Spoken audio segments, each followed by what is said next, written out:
Welcome to our channel ज्ञापन academy. Finally Bihar DElEd Urdu का ये रिवीजन क्लास 8 है, जिसमें हम लोग ऑब्जेक्टिव क्वेश्चन करेंगे और कंप्लीट रिवीजन करेंगे बिहार डीएलएड उर्दू में जो कुछ भी आप लोग पढ़े हुए हैं। जैसा कि आपको पता है कि एपिसोड यानी कि Bihar DElEd Urdu revision class 9 already upload हो चुका है। अपलोड क्या, लाइव क्लास के जरिए मैंने क्लास 9 करवा दिया था, क्योंकि 8 छूट गया था, इस वजह से ये अपलोडेड आप लोग को मिल रहा है। और क्योंकि ये प्रीमियर में चल रहा है तो आप लोगों को लाइव पोल जरूर मिलेगा। अभी मैं क्वेश्चन कराऊंगी और आपके सामने पोल दिखाई देगा। आप पोल में आंसर टिक करेंगे कि आपका सही है कि गलत है, कितना परसेंट वोटिंग किस ऑप्शन को मिल रहा है। यानी कि जिस तरीके से आप लाइव में जुड़कर लाइव पोल देते हैं, उसी तरीके से आप अभी ये वीडियो अपलोडेड है, प्रीमियर में चल रहा है और आपको लाइव पोल में आंसर टिक करने का मौका मिलेगा। ठीक है, तो चलिए सेशन की शुरुआत करते हैं। जैसा कि आपको पता है Bihar DElEd Urdu revision class ये 8 है। सरकारी कॉलेज छीनने की ये तैयारी चल रही है और सपना नहीं, ये जो सरकारी कॉलेज है ना, ये सपना नहीं, ये अपना होगा। इसको पाना नहीं, इसको छीनना है। ठीक है, चलिए सेशन की शुरुआत करते हैं। और सबसे पहला क्वेश्चन आपके स्क्रीन के ऊपर लाइव पोल, आई होप चला गया होगा। लाइव पोल में फटाफट आंसर बताना अब आप सभी लोग शुरू कर दीजिए। ठीक है, कंप्यूटर महाशय जी पोल दे दिया जाए पहले प्रश्न के लिए, पहले सवाल के लिए। सवाल है कि झैल में मुश्तक कौन है? मुश्तक कहते हैं जो मस्दर से बने। जैसे कि खेलना एक मस्दर है, खेलना क्या है? मस्दर।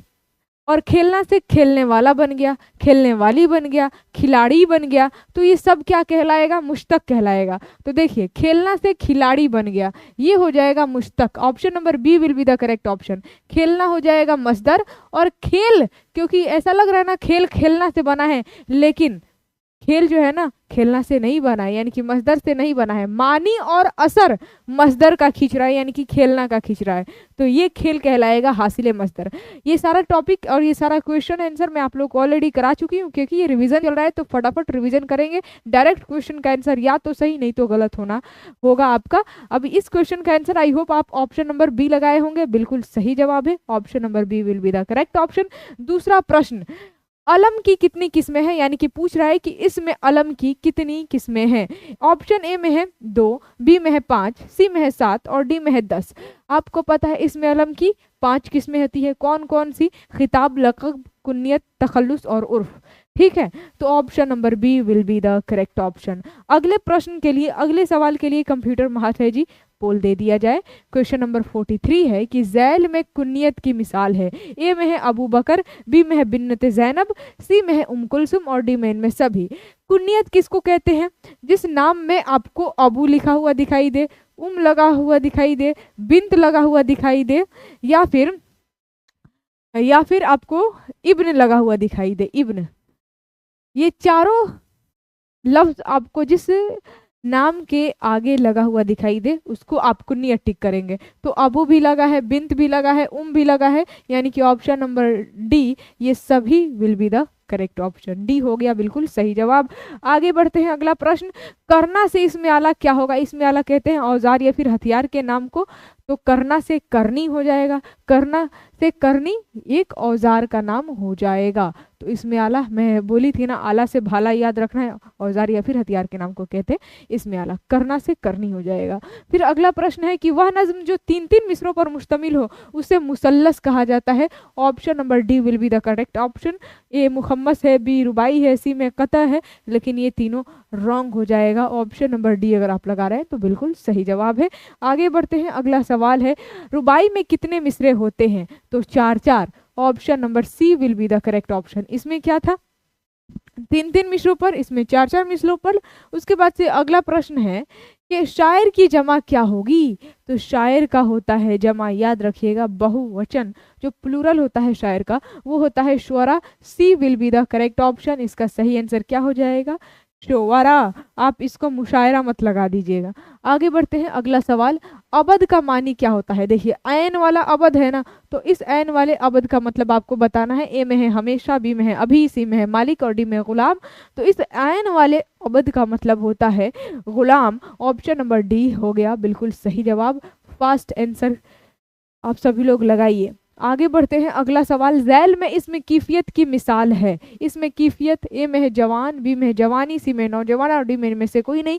कीफियत जो कि क्या बताए, आपकी कीफियत बताए, तो जवानी ऑप्शन नंबर बी हो जाएगा बिल्कुल सही जवाब। अगला प्रश्न मैं तभी लेकर आऊंगी जब आपने वीडियो को लाइक कर दिया हो। तुरंत अगर आपने अभी तक वीडियो को लाइक नहीं किया है तो जल्दी से लाइक कीजिए और शेयर कीजिए इसी बात पर, जितना ज़्यादा हो सके आप अपने स्टेटस पर आज के इस वीडियो को डालिए, जितना ज़्यादा हो सके आपको शेयर करना है, ठीक है। लाइक कर दीजिए तुरंत। और फिर आपको क्या करना है, चैनल पर अगर आप नए नए आए होंगे तो चैनल को सब्सक्राइब कर लेना है। मैं बोलती नहीं हूँ, आप लोग खुद से कर लिया कीजिए, ठीक है, लाइक शेयर सब्सक्राइब वगैरह।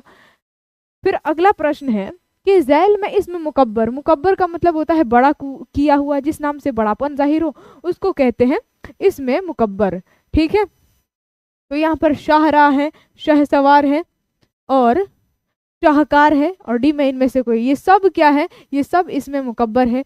शाहराह, राह नहीं शाहराह, राह में भी बड़ा राह, बड़ा रास्ता शाहराह, तो ये सब क्या हो जाएगा, इसमें मुकब्बर बड़ापन जाहिर हो रहा है। ज़ैल में लहका वाले लफ्ज़ की निशानदेही कीजिए। ला से लहका, ला से लास्ट, स से सबका, स से शुरू, जो लास्ट में जुड़े उसे लहका, जो शुरू में जुड़े उसे सबका। तो लहका पूछ रहा है, अक्लमंद है, लाजवाब है, बंदूक है, मुश्किल है। अक्लमंद, लास्ट में मन जुड़ा हुआ है, यानी कि यही क्या है, लहका वाला लफ्ज़ है। ए हो जाएगा बिल्कुल सही आंसर, ठीक है। एक मिनट जरा, यस, चलिए जी, फिर नेक्स्ट क्वेश्चन मैं लेकर आती हूँ। ज़ैल में इसमें आला है, ए में है मकान, बी में है चाकू, सी में है फल और डी में है पानी। आला यानी कि भाला, औजार या फिर हथियार के नाम को कहते हैं इसमें आला, तो ये हो जाएगा चाकू, option number B will be the correct option. अगला सवाल है कि ज़ैल में हासिल मस्दर कौन है। हासिल मस्दर कहते हैं जो मस्दर से तो ना बना हो लेकिन मानी और असर मस्दर का ही खींचे, तो उसे हासिल मस्दर कहते हैं। देखिए खेलना से लग रहा है ना, खेल बना है, यानी कि मानी और असर खेलना का खींच रहा है। खेलना क्या है, ये एक मस्दर है, ठीक है, जिसके लास्ट में ना हो उसे मस्दर कहा जाता है। खेलना, उठना, बैठना, जागना, भागना, ये सब क्या है, मस्दर है। और मस्दर का मानी और असर जो खींचे उसको हासिल मस्दर, B will be the correct option, ठीक है।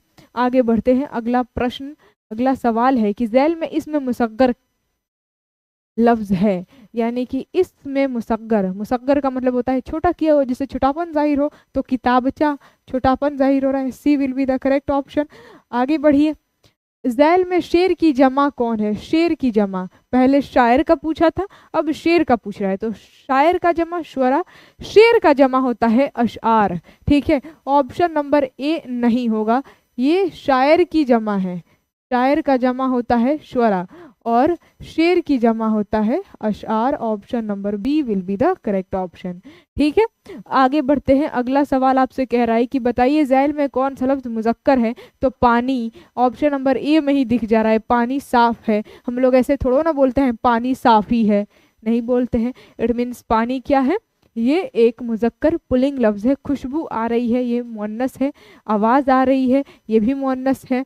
और उसके बाद से मेरी एक तमन्ना है, मेरी एक ख्वाहिश है, मेरी एक चाहत है, ठीक, ये सब क्या हो जाएगा, मुअन्नस। आगे बढ़ते हैं, अगला सवाल, ज़ैल में से कौन सा लफ्ज़ फेल है। पटना, हम लोग, जाना। जाना क्या है, एक फेल यानी कि क्रिया है। जाना, आना, भागना, खेलना, दौड़ना, चिल्लाना, मारना, पीटना, कूदना, ये सब क्या है, फेल यानी कि क्रिया, काम है। अगला सवाल, ज़ैल में कौन सा लफ्ज़ सिफत। सिफत का मतलब होता है एडजेक्टिव, विशेषण।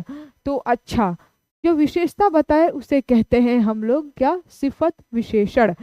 तो अच्छा क्या है, ये विशेषता बता रहा है, वो आदमी अच्छा है, यानी कि उसकी विशेषता, क्वालिटी बता रहा है।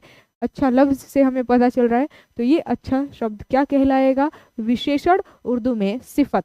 फिर अगला सवाल कि ज़ैल में मुअन्नस लफ्ज़ है। मुअन्नस कहते हैं किसको, स्त्रीलिंग लफ्ज़ को। तो वहाँ पर कितनी तादाद है, या फिर आप लोग की तादाद कितनी है, कितना है नहीं, कितनी है, यानी कि तादाद जो है ना, ये एक मुअन्नस स्त्रीलिंग लफ्ज़ कहलाएगा। D will be the correct option. अगला सवाल आपसे कह रहा है कि ज़ैल में मुअन्नस लफ्ज़ कौन है, यानी कि इसमें भी आपको मुअन्नस ही चुनना है, स्त्रीलिंग लफ्ज़ ही चुनना है। तो बादल है, मकान है, हवा है, दरख्त है, तो इसका सही आंसर ऑप्शन नंबर सी हो जाएगा, हवा। हवा चल रही है। तो हवा ऑप्शन नंबर सी ये एक मुअन्नस यानी कि स्त्रीलिंग लफ्ज है। आगे बढ़ते हैं, अगला सवाल पूछ रहा है कि ज़ैल में मुअन्नस लफ्ज, इसमें भी मुअन्नस ही पूछ रहा है। वफा नरास आई, आप लोग सुने होंगे, यानी कि वफा क्या है, ये भी एक मुअन्नस यानी कि स्त्रीलिंग लफ्ज है। फिर अगला सवाल आप देखेंगे तो कह रहा है कि ज़ैल में मुज़क्कर लफ्ज कौन सा है, हाथ है, हाथी है, हल है और इनमें सभी है। तो जी हाँ, ऑप्शन नंबर डी हो जाएगा बिल्कुल सही आंसर, इनमें सभी। ये सब जो है ना, ये सब लफ्ज ये मुज़क्कर यानी कि पुलिंग लफ्ज है, हाथ, हाथी, हल, ये सब कुछ। ठीक है, अब बाहर से नॉइजिंग आ रही है, कोई बात नहीं है। अब माइक तो नॉइज कटर है, नॉइज को काट देगा, बाहर जितना भी शोरगुल हो रहा है काट देगा, लेकिन इंसान का माइंड माइंड होता है ना, हम लोग का, मेरा जो दिमाग है वो कैसे बाहर के शोरगुल को काट, ये नॉइज कटर तो नहीं है। ठीक है, तो बीच बीच में अगर मैं थोड़ा सा ये फ्लक्चुएट हो जाए, यानी कि माइंड जो है ना कुछ आप कह सकते हैं जबान फिसल जाए, तो ध्यान रखिएगा कि यहाँ पर बहुत ज़्यादा नॉइजिंग है, भले ही आप लोगों को माइक में सुनाई नहीं दे रही है। ठीक है, अहमद की टोपी लाल है, इस जुमले में सिफत की निशानदही करिए, यानी कि सिफत कहते हैं एडजेक्टिव यानी कि विशेषण, तो इसको क्या कहेंगे, अहमद टोपी की लाल, लाल हो जाएगा। यही क्या है, विशेषण यानी कि सिफत है जो कि बता रहा है टोपी कैसा है, तो लाल है। आगे बढ़ते हैं, बच्चे मैदान में खेल रहे हैं, इस जुमले में कौन सा लफ्ज फेल है, तो खेल रहे हैं, खेलना क्या है, ये एक फेल यानी कि काम है, क्रिया है, B will be the correct option. फिर है वह लोग काम कर रहे थे, यह जुमला किस जमाने में है, काम कर रहे थे ना, अभी कर नहीं रहे हैं, कर रहे थे, यानी कि ये बात है माजी पास्ट टेंस की, माजी यानी कि पास्ट की बात हो रही है, प्रेजेंट की बात नहीं हो रही है। अभी आप लोग देख रहे हैं ये प्रेजेंट है। फिर आगे बढ़ते हैं, अगला सवाल, हरफे मुरक्कब की कुल तादाद कितनी है, मुरक्कब पूछा जा रहा है, तो ऑप्शन नंबर बी 15 हो जाएगा। ठीक है, मुफरद की तादाद कितनी है ये आप लोग बताएंगे। किसी काम के करने या होने को क्या कहते हैं, तो किसी काम का करना या फिर होना जिस लफ्ज के जरिए हमें पता चले उसको कहा जाता है fail, option number A will be the correct option. मुझे पता है अभी भी कुछ लोग हैं जिन्होंने वीडियो को लाइक नहीं किया है, तो तुरंत अभी भी आप सभी लोग वीडियो को लाइक ज़रूर कर दीजिए, तुरंत अभी आप सभी लोग लाइक करें, तुरंत अभी अभी लाइक करना है। इतना मेहनत आप लोगों के लिए किया जा रहा है लगातार, तो आपकी ये जिम्मेदारी, आपकी ये रिस्पॉन्सिबिलिटी बनती है कि आप वीडियो को लाइक करें, शेयर करें। ज़मीर प्रोनाउन को कहा जाता है, सिफत एडजेक्टिव को कहा जाता है, तो इसका सही आंसर ऑप्शन नंबर ए हो जाएगा। अगला सवाल कि कवायद का वह हिस्सा जिसमें हरफों के बारे में जानकारी हासिल होती है, तो उसको इल्म हिज्जा कहा जाता है। इल्म हिज्जा, इल्म सर्फ, इसमें हम लोग लफ्ज़ के बारे में पढ़ते हैं, इल्म नहव के अंदर लफ्ज़ और इल्म नहव के अंदर हम लोग जुमलों के बारे में पढ़ते हैं।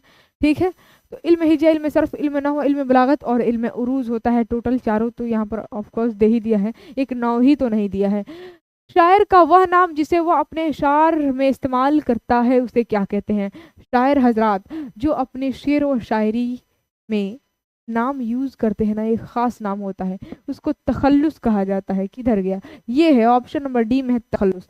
जैसे कि मिर्ज़ा गालिब का तखल्लुस क्या है, तो गालिब पहले असद तखल्लुस रखते थे, यानी कि अपने शेर और शायरी के लास्ट लाइन में असद नाम यूज करते थे, फिर उनको पता चला कि कोई और शायर हैं जो कि वो असद यूज़ कर रहे हैं, उनका तखल्लुस असद है, तो मिर्ज़ा गालिब इतने खुददार आदमी कि उन्होंने अपना तखल्लुस ही बदल दिया और मिर्ज़ा गालिब लगाना यानी कि गालिब लगाना शुरू कर दिया। तो तखल्लुस का मतलब क्या, शायर अपनी शेर और शायरी के लास्ट लाइन में जो एक इस खास नाम, एक स्पेशल नाम यूज़ करे उसी को तखल्लुस कहा जाता है। ज़ैल में अलिफ ममदूदा की मिसाल, अलिफ ममदूदा कहते हैं जिस अलिफ को आप खींच कर पढ़ें, आम, ठीक है, आज, यानी कि इतना याद रखिएगा कि जिस अलिफ के ऊपर मद आपको दिखाई दे वो कौन सा अलिफ है, तो वो अलिफ ममदूदा है, उसको खींच कर पढ़ा जाएगा। ठीक, तो option number C will be the correct option. जैसे कि अलिफ लाम मीम नहीं, अलिफ लाम मीम पढ़ा जाता है ना, तो अलिफ लाम मीम जो है ना उसको खींच कर पढ़ा जाएगा। उसी तरीके से आज, इसको खींच कर पढ़ा जाएगा, आम, इसको भी खींच कर पढ़ा जाएगा। जिस अलिफ के ऊपर आपको मद दिखाई दे वो कौन सा अलिफ है, तो अलिफ ममदूदा है। एंड फाइनली सारा क्वेश्चन खत्म, खात्मा हो गया सारा क्वेश्चन का। आज का रिवीजन क्लास 8 कैसा रहा, अच्छा रहा तो वीडियो को लाइक करेंगे। अभी तक जो लोग वीडियो को लाइक नहीं किए हैं अब भी लाइक कीजिए, साथ में शेयर करना है, अपने स्टेटस पे डालना है, कमेंट बॉक्स में लिख कर जाना है कि आपका कितना क्वेश्चन सही हुआ, कितना क्वेश्चन गलत हुआ, और आज का ये सेशन कैसा रहा। Urdu by hashtag Muskan ma'am, Urdu queen, Urdu की शहजादी, जो भी आप लिखते हैं वो लिख कर जाना है। और साथ में आज के इस क्लास का पीडीएफ आपको ज्ञापन एकेडमी ऑफिशियल टेलीग्राम पर डाल दिया जाएगा, ठीक है। तो फाइनली यहाँ पर आपका क्वेश्चन का द एंड हो गया। Bihar DElEd Urdu revision class 8 में जितना भी क्वेश्चन है वो सारे क्वेश्चन को हम लोग कंप्लीट कर लिए हैं, ठीक। तो इसी के साथ में अब आप सभी लोगों से विदा लेती हूँ। बस ध्यान में रखना है कि आज के इस वीडियो को आपने लाइक किया हो, शेयर कर दिया हो, ये आप अपनी जिम्मेदारी पूरा कर लीजिए, वीडियो को शेयर करके स्टेटस पे डाल करके। चलिए आज की इस वीडियो को यहीं पर एंड करते हैं। आप सभी लोगों से विदा लेती हूँ। हंसते रहिए, मुस्कुराते रहिए, खेलते रहिए, खिलाते रहिए, खिलखिलाते रहिए, स्वस्थ रहिए, मस्त रहिए, खुशहाल रहिए, और वीडियो को लाइक शेयर वगैरह करते रहिए, ठीक है। तो बाय बाय, टेक केयर, जय हिंद और खुदा हाफिज।